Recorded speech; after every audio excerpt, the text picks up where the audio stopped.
You're listening to the ESP, the European Skeptics Podcast, an independent weekly show set up to bring you news, interesting topics, and interviews with people mostly from Europe, building bridges and breaking down language barriers to show the world how active and awesome the skeptical movement is in the region.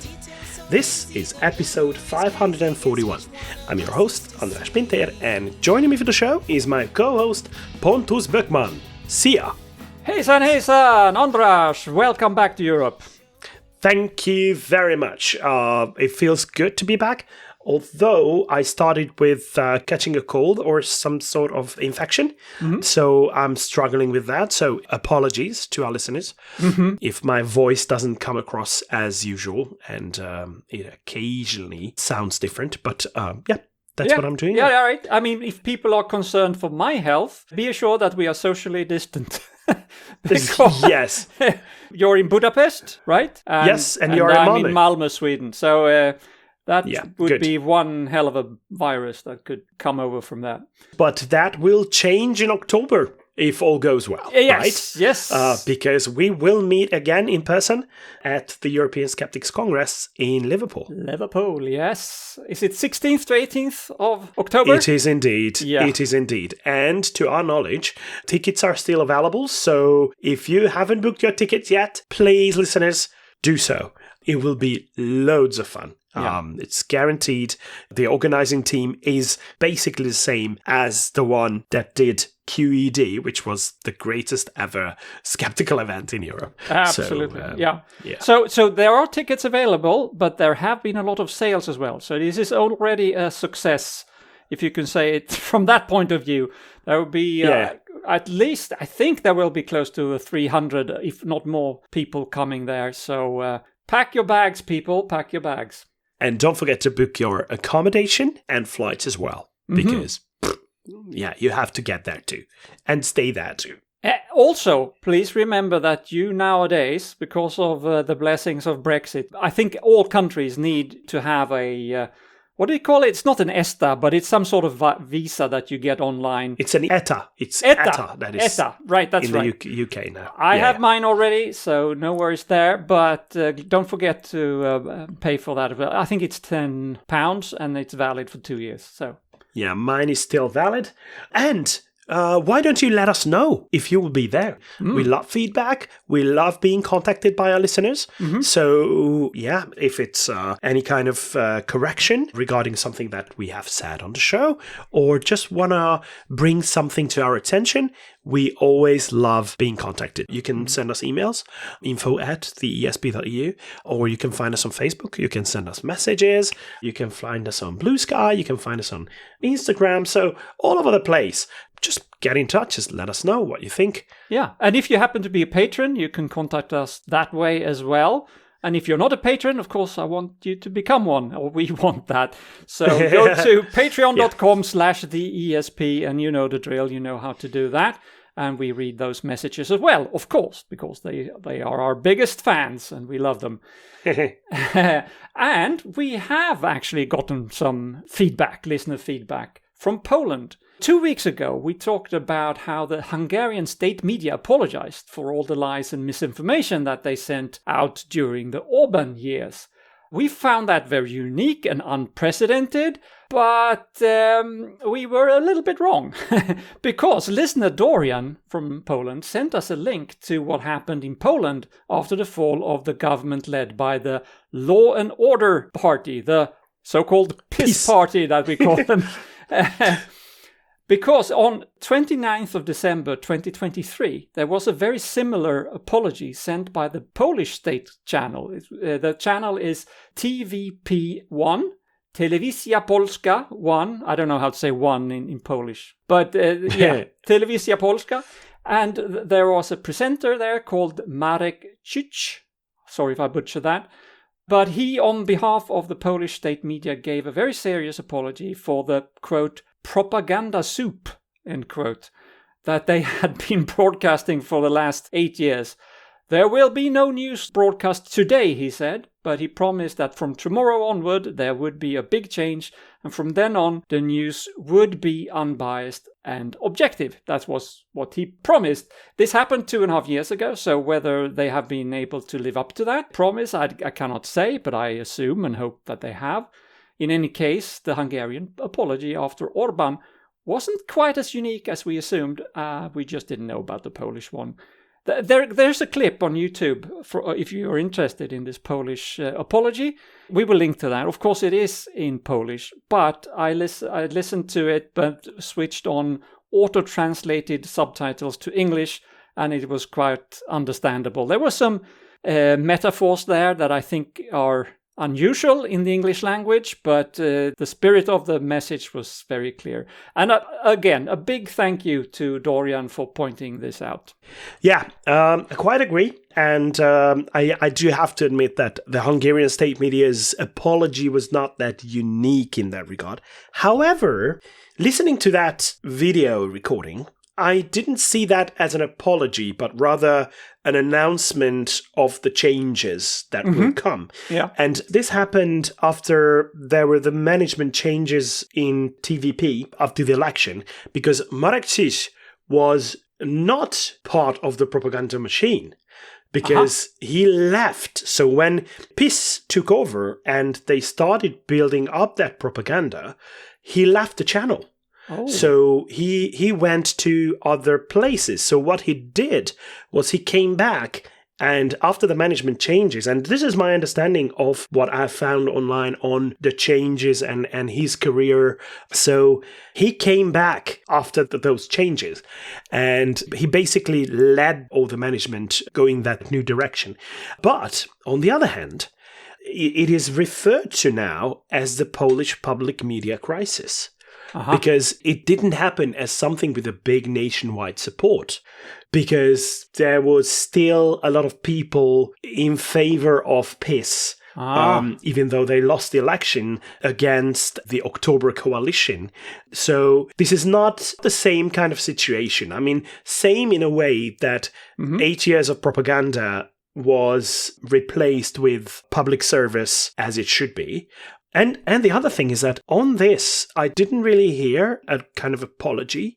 It was like a statement of facts that, yeah, this has been going on, but that's over. So he did call it propaganda soup, and I think that's... Yeah, it did. But I didn't realize that he was not part of that soup. He left and he came back when the soup was over, and I think that's that is a trait of having quite a lot of integrity, leaving when things get bad and then be prepared to come back when things are better.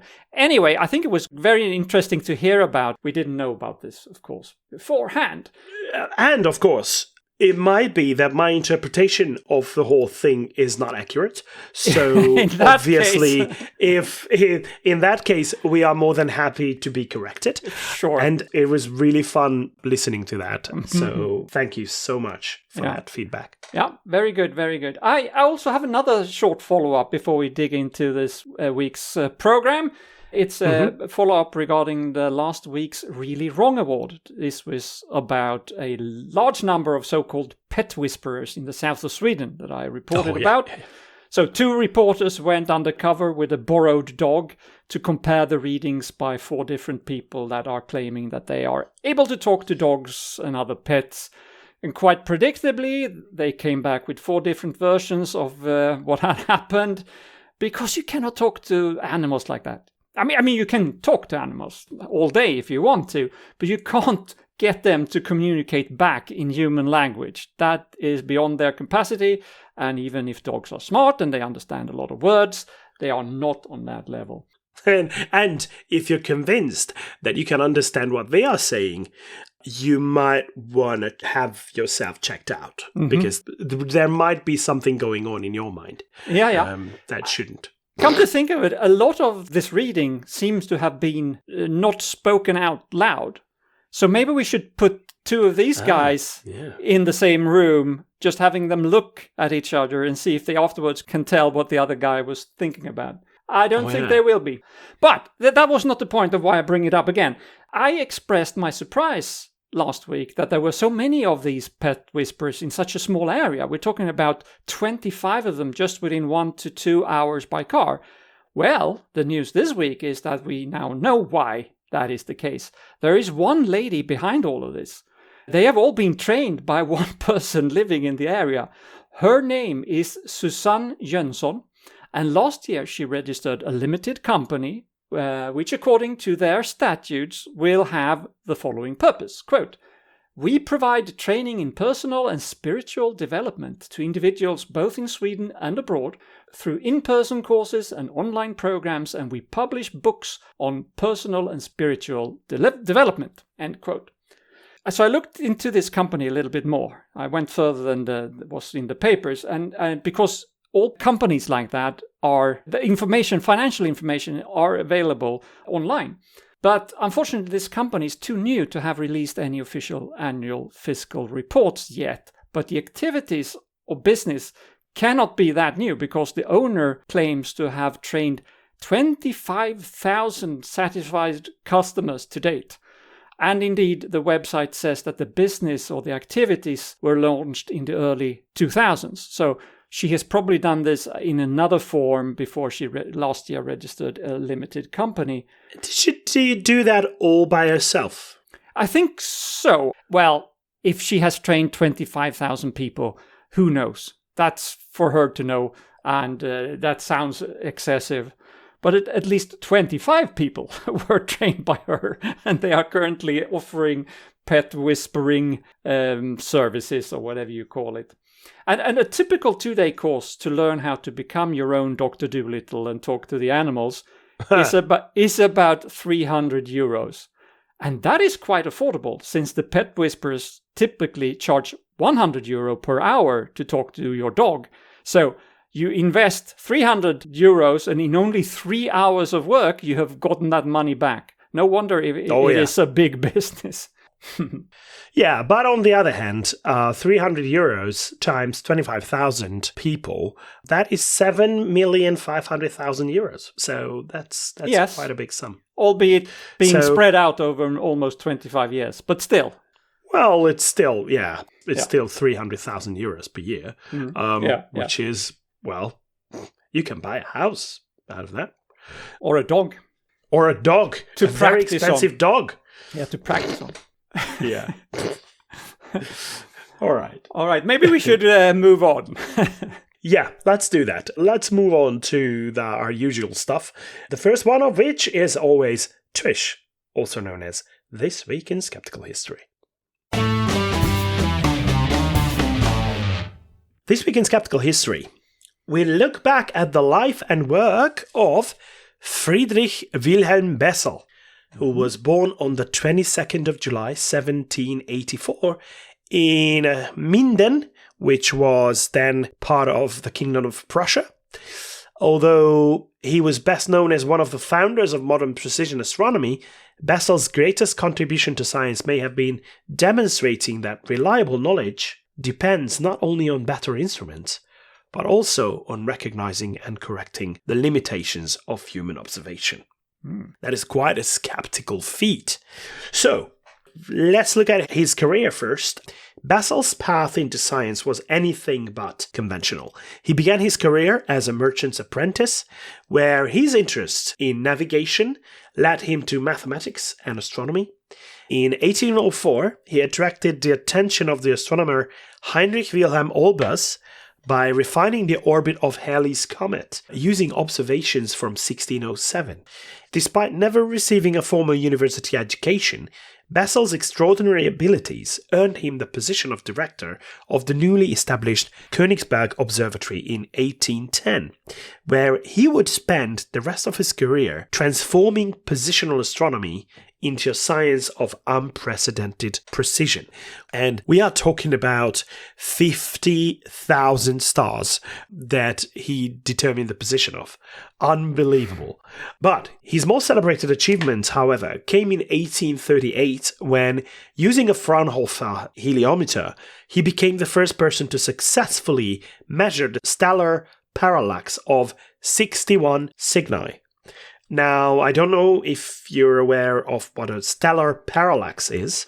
I think I know. But you said some other words that I did not recognize, so... But please explain. Yeah, okay, the instrument itself. So when it comes to stellar parallax, as the Earth moves around the sun in its orbit, there is the background of distant stars, and there are stars that are a little bit closer.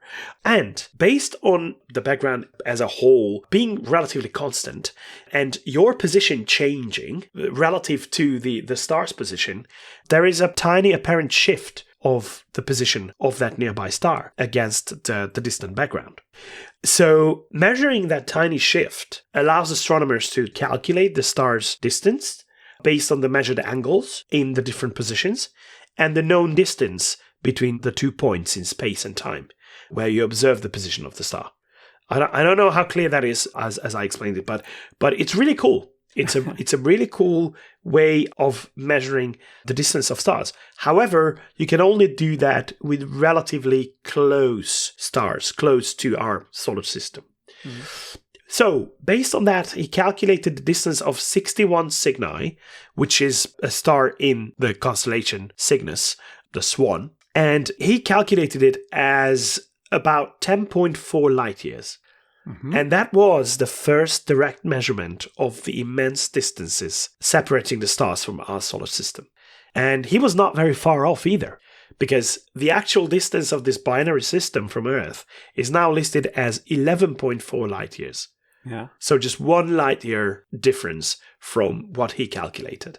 But there must have been a moment there when he calculated this and realized how big space is and thinking, that can't be right. I don't know how to write that many zeros after a number. He probably didn't measure it in light years because that concept came later.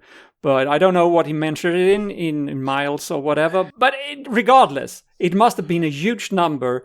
And I suspect he was shocked. And also a little bit skeptical. Maybe I did something wrong. Yeah, not necessarily. I think by the time that happened, it was really something well established that the universe is massive. Mm-hmm. And that is an understatement. Actually, I'm not sure what the actual distance he gave was. I mean, what the units he used. Because the astronomical unit was not used yet, which is the average distance between the Earth and the Sun. Mm-hmm. I think the light year was much later. Way later. Yeah, I think in the 1980s or something. Mm-hmm. So parsec, that was actually used. If you remember that in Star Wars, it was used completely wrongly. As a time measurement, yes. Yeah, so it was crazy, but it was a known concept, actually. Mm-hmm. Not known well by the makers of Star Wars. George Lucas has some reading to do. I'm sure people have pointed that out a couple of times since then. Yeah. Anyhow, where was I with this? Yeah, so that he was not very far off. And that is brilliant. I think that's really cool as well. So that was the first time that the question of how far these stars are was not like a philosophical argument or speculation, but careful, repeatable measurement. Mm-hmm. But for skeptics, Bessel's most enduring legacy probably lies in a different discovery, one that concerns not the stars, but ourselves. Mm-hmm. Several decades earlier, in 1796, Britain's Astronomer Royal, Neville Maskelyne, dismissed his assistant, David Kinbrook, after noticing that Kinbrook consistently recorded the passage of stars across the telescope's crosshairs almost a second differently from his own observations. And at the time, Maskelyne assumed that this discrepancy reflected incompetence or carelessness on Kinbrook's part. But a couple decades later, Bessel suspected something else. He began systematically comparing the observations of different astronomers under identical conditions and demonstrated that each observer had a characteristic reaction time when recording astronomical events. These differences were consistent, measurable, and entirely natural. So he called this phenomenon the personal equation. Uh-huh. And the implication of this was absolutely profound. Human observers are not perfectly objective measuring instruments. Even highly trained experts introduce some kind of systematic biases into their observations, and those biases must be measured and corrected if scientific results are to be reliable. Today, for example, this principle underpins everything from calibration procedures and standardized protocols to blind and double-blind experiments. Bessel's work helped establish the idea that good science must account for the limitations of the observer as carefully as it accounts for the limitations of the instrument itself. So his influence extended far beyond observational astronomy. He made fundamental contributions to geodesy, celestial mechanics, and mathematical physics as well. The family of mathematical functions that bears his name, Bessel functions they are called, remains essential in fields ranging from electromagnetism and acoustics to quantum mechanics and signal processing, so all kinds of different areas. And he also pioneered the application of statistical methods, including least squares analysis to reduce observational error. And in 1844, Bessel once again demonstrated the power of evidence-based reasoning by studying subtle irregularities in the motions of Sirius and Procyon. He concluded that both stars must have unseen companions that bring about some gravitational influence. And decades later, those companions were observed directly and identified as white dwarfs, which was confirming Bessel's prediction. So it was very similar in terms of the irregularities in the motions of stars that led to the discovery of Neptune, for example, which is pretty cool. Friedrich Wilhelm Bessel died in 1846, but his legacy continues wherever science depends on precise measurement, rigorous methodology, and the careful correction of error.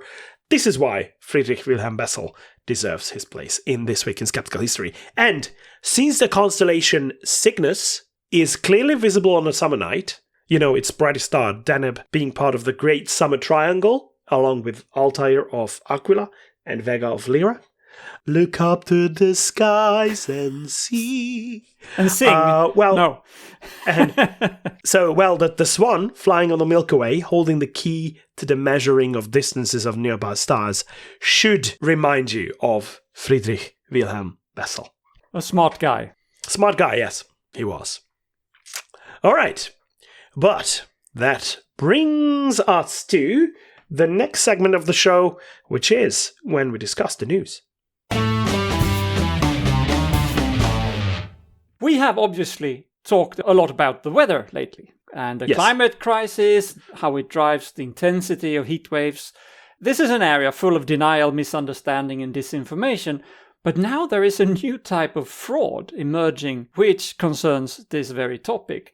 On the 17th of July, a group of 4 European climate scientists and researchers published a joint op-ed in the MIT Technology Review magazine. At least it's online. I don't know if it's a printed magazine. Probably it is. They pointed to a previously not very well-known problem: manipulation of weather predictions. The researchers point out that the weather forecasts influence major strategic decisions in many industries, with real money, livelihoods, and even actual lives at stake. So it's important that they are right. Farmers use them to determine which crop variety to sow, when to fertilize, how much to invest in irrigation infrastructure, and how long livestock should graze. Utilities use them to decide where to build solar and wind farms, as well as how to price wholesale electricity. And critically, predictions are used to warn people, of course, about extreme weather conditions and maybe trigger emergency response measures. And we've seen a lot of that already this summer. But recently, weather predictions have become relevant for another emerging industry: prediction markets, where people bet money on all kinds of real-world events, of course, including the weather. Weather predictions depend on accurate observations of current conditions, of course. Many of these come from weather stations at airports, utilities, or transport services, and traditional operational systems like the Weather Research and Forecasting Model for the European Centre for Medium-Range Weather Forecast Integrated Forecasting System. That is a mouthful. So, of course, they have abbreviated it to ECMWF, which skips quite a few of the words, but never mind. This model, anyway, combine these observations with numerical approximations in order to estimate future weather patterns. But earlier this year, news outlets reported that the weather station at the Charles de Gaulle airport in Paris, had been manipulated to record suspicious temperature spikes on April 6 and again on April 15. Authorities speculate that handheld hair dryers or a lighter might have been used to change the temperature readings. So, you find the temperature, the actual thermometer, and you manipulate it by just blowing it with a hairdryer. Regardless of how that was done, it led to some big payouts for online prediction market gamblers who had bet it would hit 22 degrees Celsius on days when the actual average was around 18 degrees. So we're not talking about extreme values here, but we're talking about another kind of value, namely the value you get from betting on, all kinds of things. So on this occasion, one individual won about $20,000 or equivalent of $20,000. So there's big money in this. And this is, of course, a huge problem because the researchers say that manipulated readings like this will be even more problematic as more and more of the data points are collected fully automatically with no manual human check to see if the values are reasonable or correct. These values will just automatically flow, and they have started to do so already, into data-driven models run by AI. So this is apparently a big problem, or could be potentially a big problem. The researchers recommend 3 countermeasures to mitigate this. The first one is the obvious one. Watch the stations. Make sure that they cannot be manipulated by bad actors. That's, conceptually easy, but potentially expensive, I guess, if you need to have humans guarding these instruments at all times. The other thing is that you can protect the data to safeguard the AI. By that they mean implementing more robust data defense mechanisms throughout the AI collection pipelines. These pipelines must be made more resilient to attacks like this. And then the third one is to ensure continuous accountability along the chain of reporting. So the collected data passes through many hands. It goes from operators who run the station to national weather services that steward the records and the forecasting centers that turn them into predictions. And any anomaly needs to be communicated along the whole chain so that you can find these manipulations and stop them from influencing the data in a bad way. So, of course, there's always a new way for people to F up the system. And this time is just I want to bet that the temperature is 25 degrees. So I'm going to go there with a hairdryer to make sure that happens. Well, yeah. When it comes to warning against fraud and all kinds of stupidity, sometimes the best way to do that is for authorities to issue statements so that they can lend their credibility and their professional background and the authority that comes with it to a certain cause. So Hungary's chief medical officer, Dr. Beatrix Oroszi, who's an expert in epidemiology, has recently just issued a public warning urging cancer patients not to abandon or delay evidence-based medical treatment in favor of unproven therapies such as ivermectin. Oh, God. She published a statement by the National Center for Public Health and Pharmacy, and the authority stresses that no medication should be used outside its approved indication without medical supervision, and that decisions about cancer treatment should always be made together with qualified oncology specialists. Now, why is this necessary? Why is it happening? It's not specific to Hungary, but unfortunately, there is a growing popularity of claims on social media that ivermectin can cure cancer.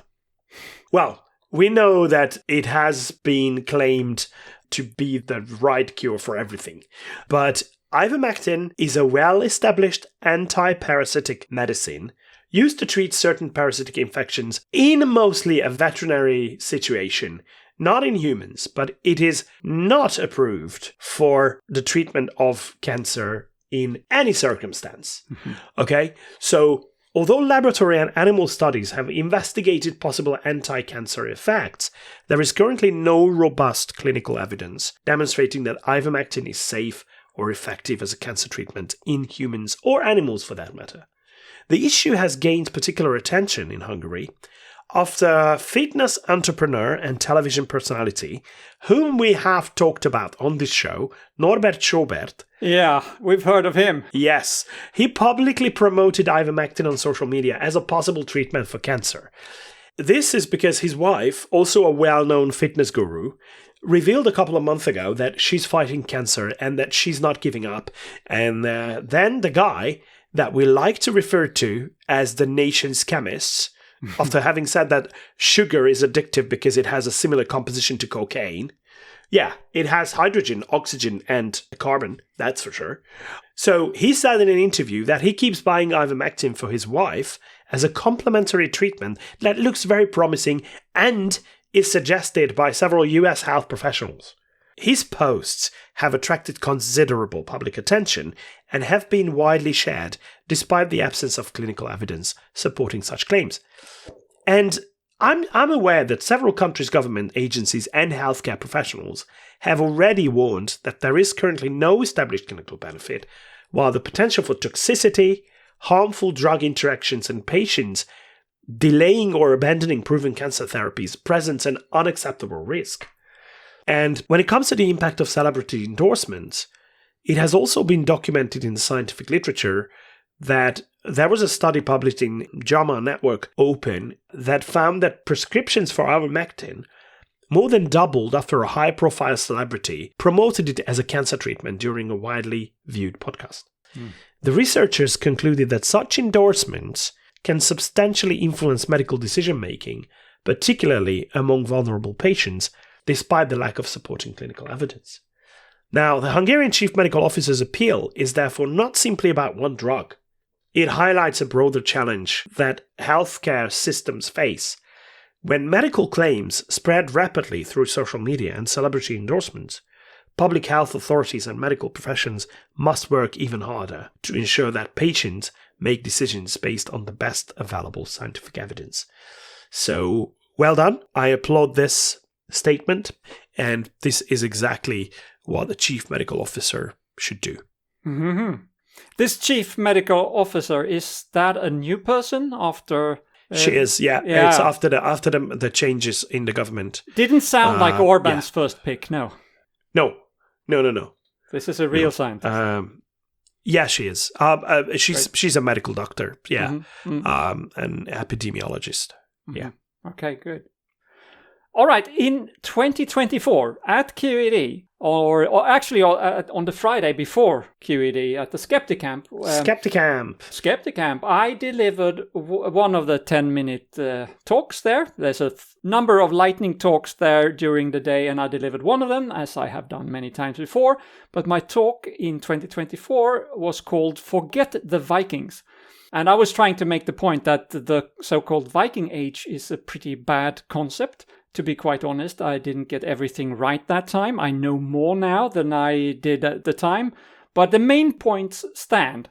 There was never an ethnic group of people who call themselves Vikings. Scandinavian culture, or the concept of going Viking, quote unquote, or plundering in other countries, did not appear out of nothing in the year 793 with the attack of the monastery of Lindisfarne.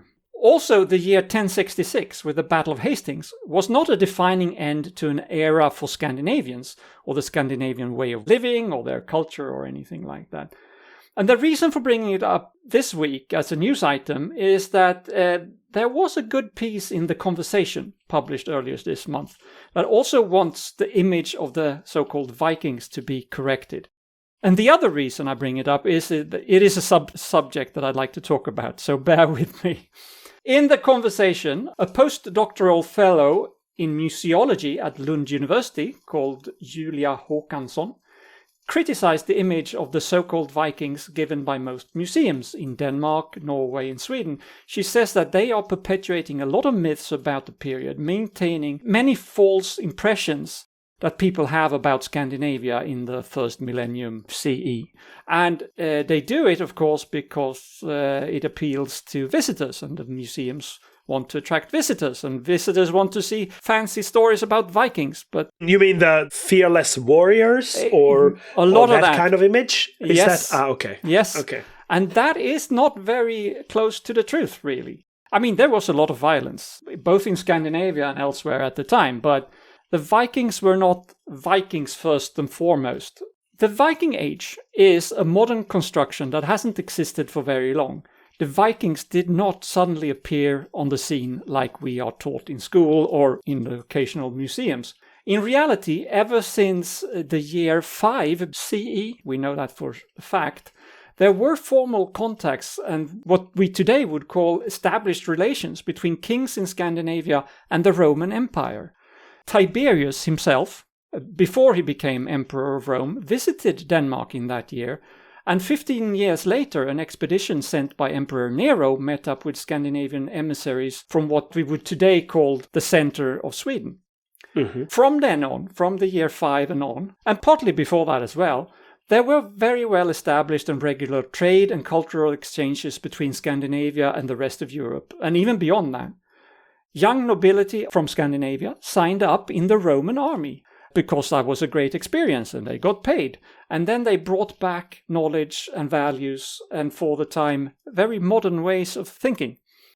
Denmark especially developed this role as a little like a guardian of the Roman Empire from attacks from the north. So Denmark took it upon themselves to stop the Swedes from attacking Rome from the north. And for that they received a lot of privileges and goods from Rome, and which of course influenced their culture.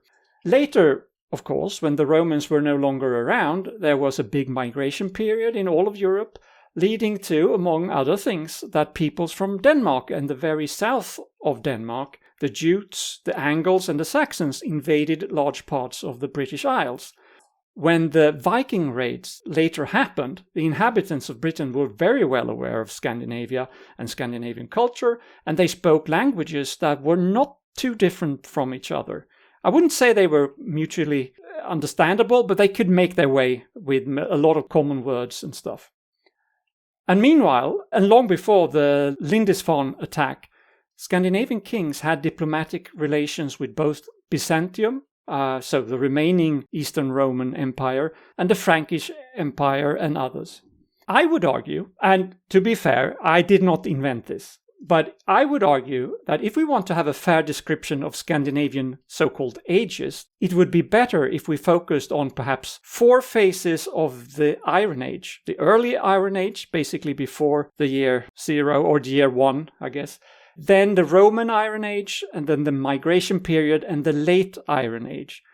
The late Iron Age would arguably transition to the Middle Ages in Scandinavia around the year 950 or so. So smack in the middle of what we call the Viking Age. That period would be suitable as a divide because of the unification of Norway happened at that time and the conversion to Christianity. Because, yes, many of the later so-called Vikings were Christian, even that if the transition was slow and very gradual. So the very idea of the Viking Age, quote-unquote, is largely a product of the 19th century. It also makes some sense, I recognize that, from British and French point of view, because for them, they received more of a threat from the north between, let's say, 796 and 1066. But that's very much an outside perspective. So I know this has been a long rant about history and not too much of a news item, and I apologize for that. I hope you found it interesting anyway. But I have one more thing to add, if I may, because there's one thing that I wasn't aware of when I gave my talk in 2024. There have been some questions about why the Scandinavians suddenly started putting sails on their ships in the late 700s. This innovation, quote-unquote, made it much easier for them to go to countries further away and to plunder there, which was bad news for Britain and France and others. They had already done the same kind of plundering for maybe 1,000 years, but they did it mainly across the Baltic Sea, in ships without sails. So the question is if the Scandinavians were in such great cultural exchange with the Romans and others for such a long time, how come it didn't appear to them that it would be a good idea to put a sail on their ships? So that's the question, right? But the answer is probably that of course they must have been aware of this technology. They had seen Roman ships. But it's a question of economy. They couldn't afford it. They had wool to work with if you want to make a sail.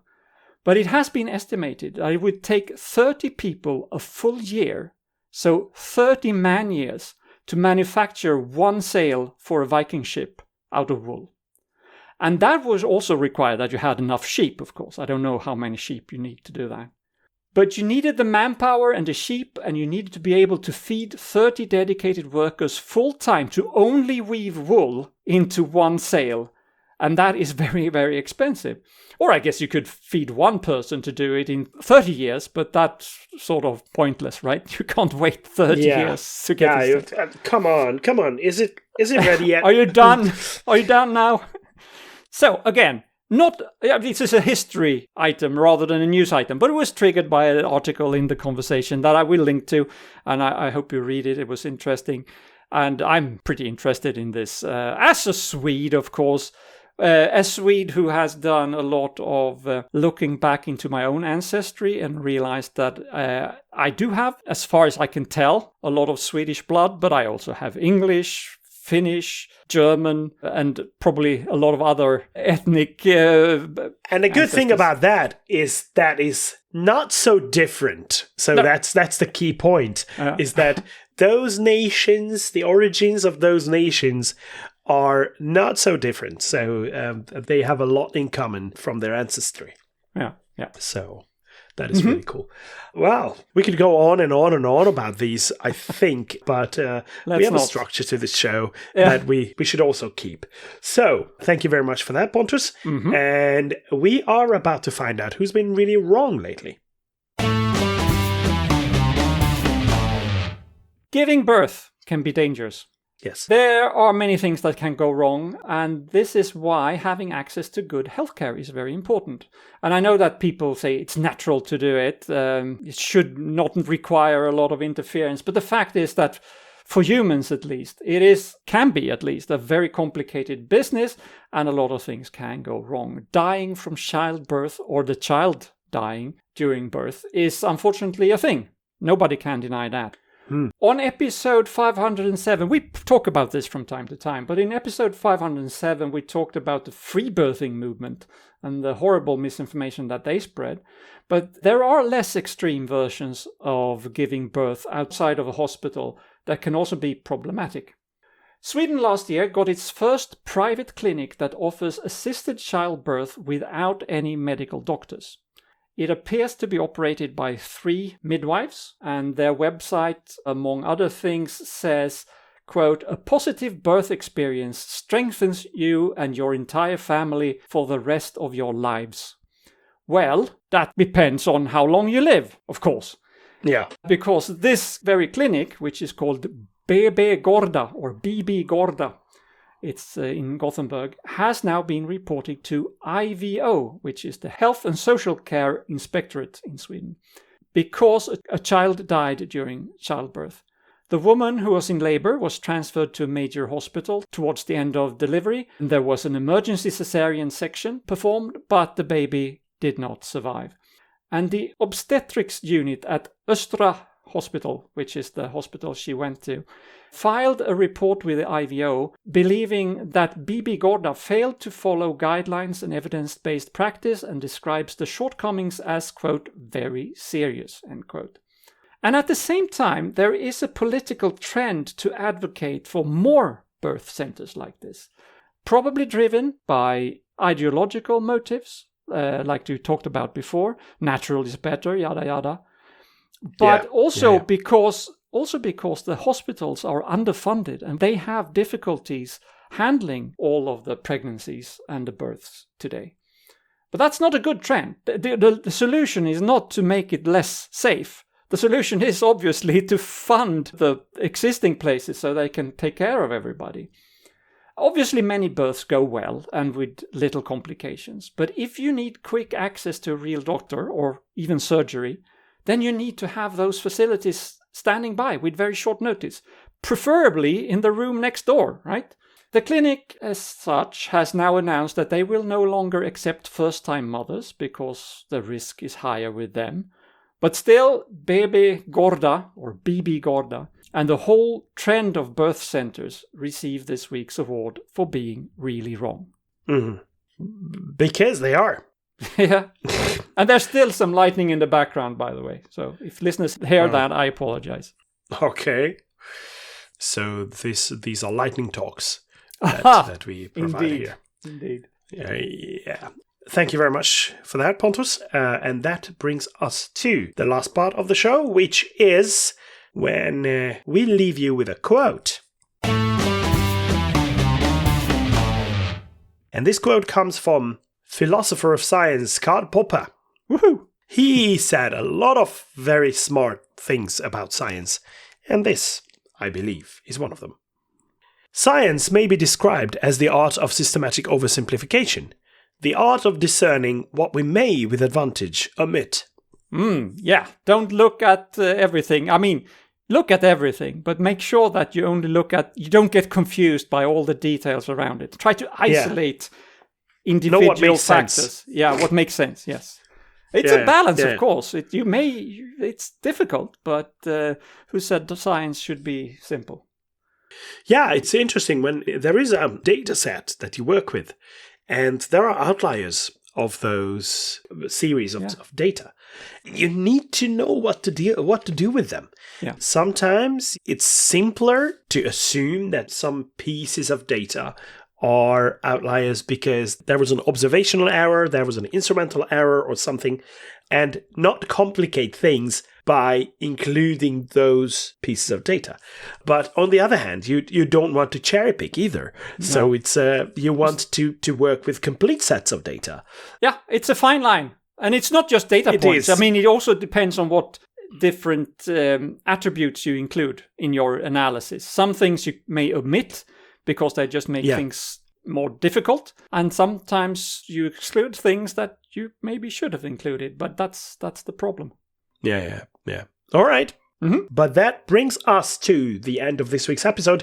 So thank you very much, Pontus. Thanks a lot. Many, many thanks to our listeners as well for tuning in. Please keep doing so. And until next week, goodbye. Hej då! Vislat.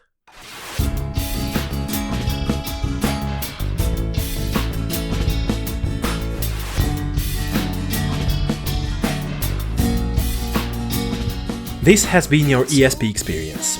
The show is produced and recorded by TheESP.eu. Join us again next time, but until then, please send your feedback and comments to info@TheESP.eu. We would also love to hear your ideas and suggestions regarding topics, and if you have any skeptical news from any European country, we're always eager to hear about them. If you have an upcoming local event or an organization to promote, please don't hesitate to let us know, as we are more than happy to help. All music in the program was written and performed by Keisha J. Gray and George Robb and is used with their permission. Please check out our webpage for show notes and archive material at theesp.eu. Follow us on Blue Sky at theesp.bsky.social. Like us on Facebook or support our work on patreon.com/theesp. And don't forget to spread the word by sharing our content with others. I don't know how you can believe.